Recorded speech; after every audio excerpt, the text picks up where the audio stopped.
I just want to piggyback on something that Trigger Mike was saying with like us as women thinking that we could have it both, like the family and a career at the same time. And I know we be thinking like it's possible that we can, but like when I think about my grandmother, she didn't have a job. Like she was a homemaker. She had 13 children. My father was the youngest. Um, and I just saw um, her be very nurturing, her be very caring. Um, I never saw her get angry except one time. Um, she was very special in terms of like being our matriarch and the glue of our family. And I'm just saying all that to say, when we think of like our ancestors, we think this is just me. I think of like her passing me a baton.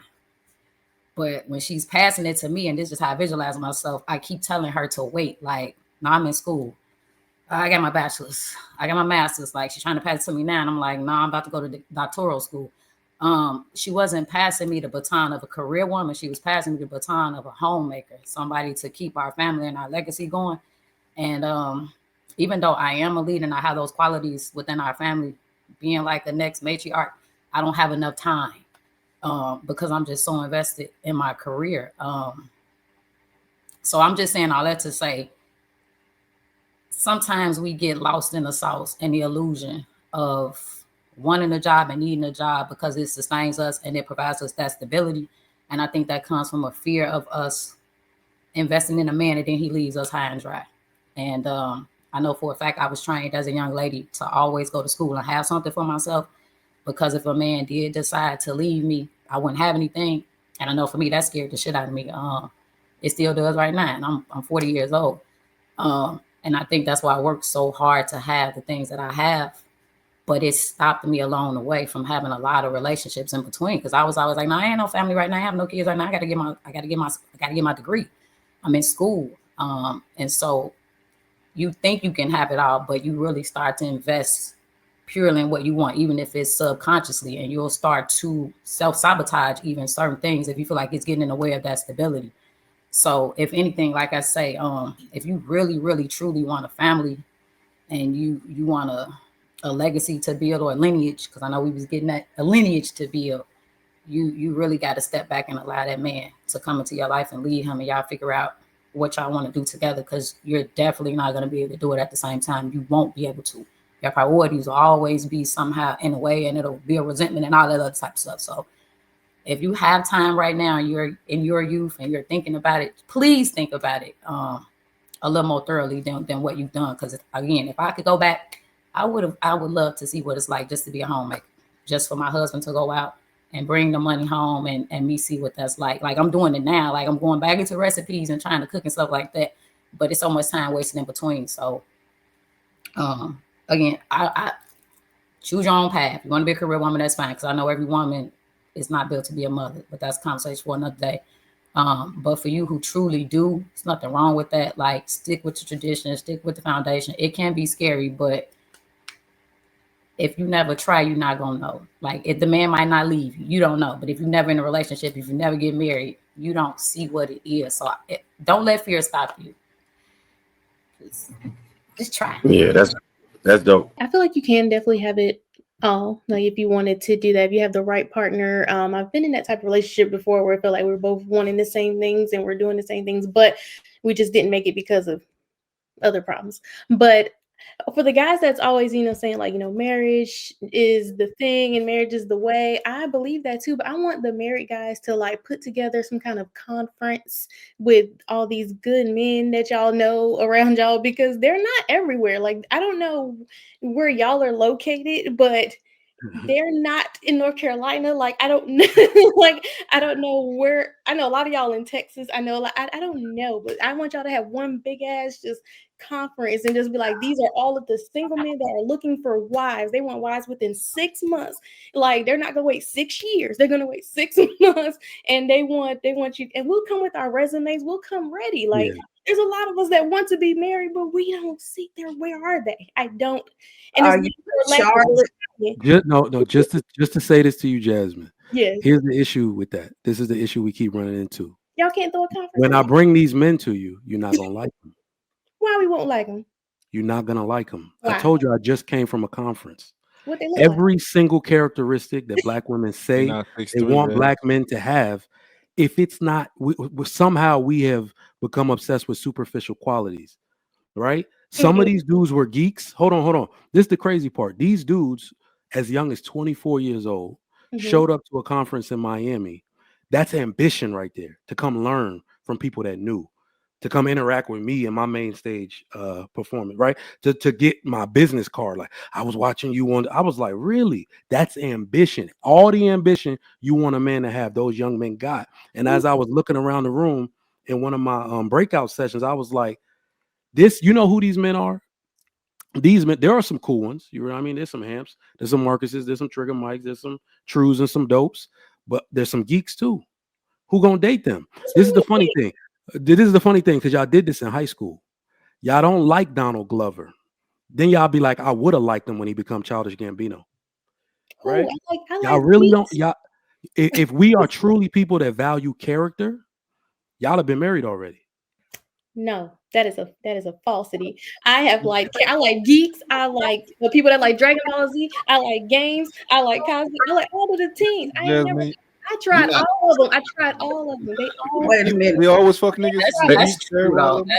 He was speaking facts. The Donald Glovers and the Candace Owens, those people that got played back in the day, we know it. They probably weren't as attractive and they felt some type of way. And that's kind of why they are led to be with other races, because they felt like they appreciated those qualities that we overlooked and saw as superficial. Yeah. So I don't blame them, but I understand why they moved the way they moved. Yo, let me tell y'all just real dope. Y'all know that. It's a whole real dope, Trigger Mike. I'm sorry, my bad. Y'all know that machine. What's that show? Family Matters. I'm sorry, you kept speaking. My bad. Family Matters. Look, Steve Urkel used to get in that machine. Everybody else, just hold it. Real dope, true, and then we can popcorn. Just let we got. I'm trying to get everybody in. I know everybody got a lovely story they want to tell. I know, bro. You know how much I want to. It's real dope. It's you, bro. It's you. I'm happy to tell what I. Trigger Mike, was you talking about the red pill link up joint? Yeah. Okay, I don't think she was talking about red pill niggas. No, dead ass. That's not it. It wasn't that. It wasn't that. Okay, I'm sorry. That was like a small part of it, but it was actually like a networking professional conference. Gotcha. Okay, cool. Okay. I think that most of the answers to these problems come down to family, which comes down to fathers. That's what I think. Listen, if you have any type of decent father in your life, you don't have to worry about a 16-year-old being out here doing nothing they're not supposed to do, or a 17-year-old or an 18-year-old. My son is going to be with me. He's going to be at wrestling practice. He's going to be at his time is going to always be accounted for. It's literally that simple. You have a family, you know. It's really that simple. Like I know people want to throw money at the problem and stuff like that. I remember I went to school in the suburbs and I went to school in the inner city, right? And when I studied how it was in the inner city, it was just so much fun. Like being in the inner city school, like it's a big party. It's a big party. The teachers care about the students, but they only care about the students that they see potential in. A lot of the students, like I know at least in Philly, like we took pride in cursing out teachers. Like we took pride in it whenever we had the opportunity to curse out a teacher, right? Sitting in the back of the class, throwing like everything, just kind of like doing everything the wrong way. Like it was so much fun. But when you go to school in the suburbs, of course you got your little bit of weird stuff, but for the most part, like I remember I failed a class in like 10th grade or 9th grade or 10th grade, and I had a homie who I used to kind of like fuck around with in the class, and I asked him, I'm like, yeah, I failed the class. I'm like, what happened? Like, what you get? He like, oh, I got a C. I'm like, what?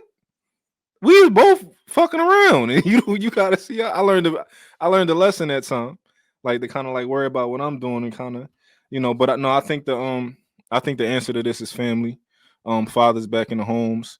I think all that other stuff, worrying about white people, I think that's a counterproductive way to operate. Everything that we need, we have. We live in the best country in the world for black people. Like literally.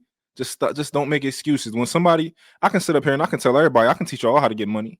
I can teach you all how to do this, that, and the third. Y'all just gonna call me a liar. Y'all ain't gonna be like, oh shit, you know how to, oh, show me. Nobody ain't gonna do that. You're just gonna call me a liar and something and say fuck me. Right? We done did it. We already did it before. We didn't. It's so many niggas on this panel that be getting money, and they just be like, oh, you don't know what you're talking about. Shut up. So I think that's our biggest problem is getting out our own way. And also, I'm gonna say this too. This is a hot take. I think that black people really rebirthed actual racism. It's never left fully, right? But I think that the way that we kind of like get on the internet and just talk to like normal white people typically is cool. But like we even kind of turning them off of like, yo, you talking about fuck me? Like, yo, I'm just a normal guy. You saying fuck me? Like, I don't know. Like, yeah, we black people this, black people that. We got melanin. Like, yo, just like we God's chosen people. Like, god damn. Like, I'm just trying to, like I can see why white people be like, yo, yeah, I'm gonna kind of like lean over here to like the racist people a little bit. Like, I think that we rebirth racism a little bit. If I'm being honest, y'all probably disagree, but it's my hot take. No, that was I disagree with a lot. Of course you do, man.